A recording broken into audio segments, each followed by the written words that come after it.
السلام علیکم ویورز، میں ہوں ہومیوپیتھک ڈاکٹر انور خان۔ آج بہت ہی اہم ہومیوپیتھک میڈیسن لائکوپوڈیم کلیویٹم کے ساتھ آپ کی خدمت میں حاضر ہوا ہوں۔ عام طور پر اس میڈیسن کو لائکوپوڈیم ہی کہا جاتا ہے۔ اس میڈیسن کی پروونگ ڈاکٹر سمود انومن نے کی تھی۔ لائکوپوڈیم ڈیپ ایکٹنگ ریمیڈی ہے، جسم میں گہرائی تک کام کرنے والی میڈیسن ہے، اس لیے سیلف میڈیکیشن سے پرہیز کرنا چاہیے۔ لائکوپوڈیم کا یوز جسم کے مختلف اعضاء پر ہوتا ہے، ارگن پر ہوتا ہے، اس لیے لائکوپوڈیم کو پورا سمجھنے کے لیے ویڈیو کو لاسٹ تک دیکھیں تاکہ آپ کو پتہ چلے کہ لائکوپوڈیم کے کون کون سے سمٹم ہیں اور یہ کن کن امراض میں اس کا یوز ہوتا ہے۔ لائکوپوڈیم کا یوز ہیئر فال میں بھی ہوتا ہے، سر کے بال اگر وقت سے پہلے سفید ہو رہے ہو۔ اس کے ساتھ ساتھ ڈائجسٹو سسٹم کے اکثر تکالیف میں اس کا یوز ہوتا ہے۔ معدے میں درد، جلن، بدہضمی، پیٹ میں گیس کا زیادہ بننا، کڈنی اسٹون میں بھی اس کا یوز ہوتا ہے۔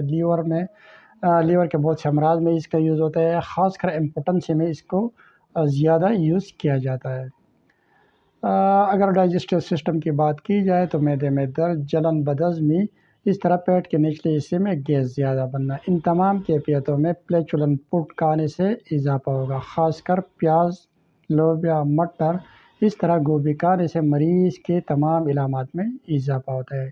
میرے کے علامات کے ساتھ دونوں کندھوں کے درمیان جلن پائی جاتی ہے، فاسفورس کی طرح، لیکن فاسفورس کے مریض میں ٹھنڈے مشروبات سے اور ٹھنڈی غذائیں کھانے سے علامات میں کمی ہوتے ہیں، جبکہ لائکوپوڈیم کے مریض کے میرے کے علامات میں گرم غذا سے، گرم پانی سے، گرم مشروبات پینے سے مریض کی علامات میں کمی ہوگی۔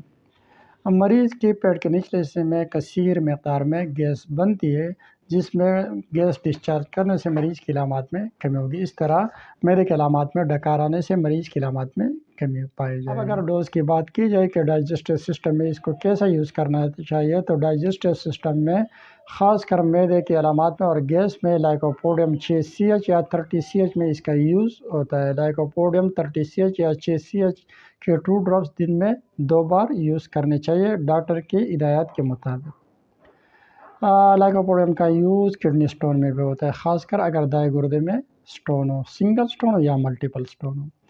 لائکوپوڈیم کے مریض میں جب گردوں میں پین پایا جائے، کڈنی میں پین پایا جائے، تو دونوں گردوں میں کمر کے مقام پر شدید پین پایا جاتا ہے، جس میں پیشاب کرنے کے بعد مریض کو ریلیف ملتا ہے۔ مریض کا پیشاب صاف کلر کا ہوگا، جس میں سرخ رنگ کی ریت خارج ہوتی ہے۔ لائکوپوڈیم کا یوز امپوٹنسی میں بھی ہوتا ہے۔ اس کے ساتھ ساتھ پریمیچور ایجیکولیشن، اریکٹائل ڈسفنکشن کے علامات اگر نوجوانوں میں پائے جائے تو لائکوپوڈیم اس کے لیے بہت ہی ایفیکٹیو میڈیسن ہے، اگر اس کو علامات کے مطابق یوز کیا جائے۔ لائکوپوڈیم کو پریمیچور ایجیکولیشن، اریکٹائل ڈسفنکشن، امپوٹنسی میں نوجوانوں کے لیے لائکوپوڈیم 200 کے 2 ڈراپس دن میں 1 بار یا ڈاکٹر کی ہدایت کے مطابق 2-3 دن بعد بھی اس کو یوز کیا جا سکتا ہے۔ لائکوپوڈیم بوڑھے اشخاص میں، خاص کر 50+ میں اگر نامردی پائی جائے، اریکٹائل ڈسفنکشن یا پریمیچور ایجیکولیشن کا مسئلہ ہو، تو لائکوپوڈیم CM کی سنگل ڈوز یوز کرنی چاہیے۔ لائکوپوڈیم چونکہ جسم کے دائیں طرف اس کا خاص اثر ہے، اس لیے لیور کے ریلیٹڈ جتنے بھی امراض ہیں، چاہے ایکیوٹ ہو یا کرونک، ان سب میں اس کا یوز ہو سکتا ہے۔ لائکوپوڈیم کے کی سمٹم میں سے یہ ہے کہ لائکوپوڈیم کے مریض کے اکثر علامات میں اضافہ جسم کی رائٹ سائڈ پر ہوگا، چاہے ایڑے کو اس طرح آنکھ میں درد ہو، جبڑے میں درد ہو، کان میں درد ہو، اس طرح لیور کے ریلیٹڈ کوئی پرابلم ہو، اس کے ساتھ ساتھ کڈنی میں کوئی مسئلہ ہو یا نی پین ہو وغیرہ، وہ جسم کی دائیں طرف پائے جائیں گے۔ درد جو ہوتا ہے وہ دائیں سے بائیں کو چلتا ہے۔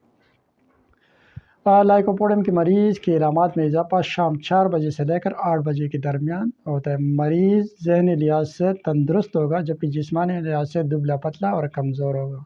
اگر نمونیا کی بات کی جائے تو نمونیا میں رائٹ سائڈ کا لنگ ہے وہ زیادہ متاثر ہوتا ہے۔ اس کے ساتھ ساتھ لیور کے اکثر امراض پائے جاتے ہیں۔ مریض کا نمونیا آخر اسٹیج پر ہوگا، تو ایسی حالت میں لائکوپوڈیم بہت ہی ایفیکٹیو میڈیسن ہے، اگر اس کو علامات کے مطابق یوز کیا جائے۔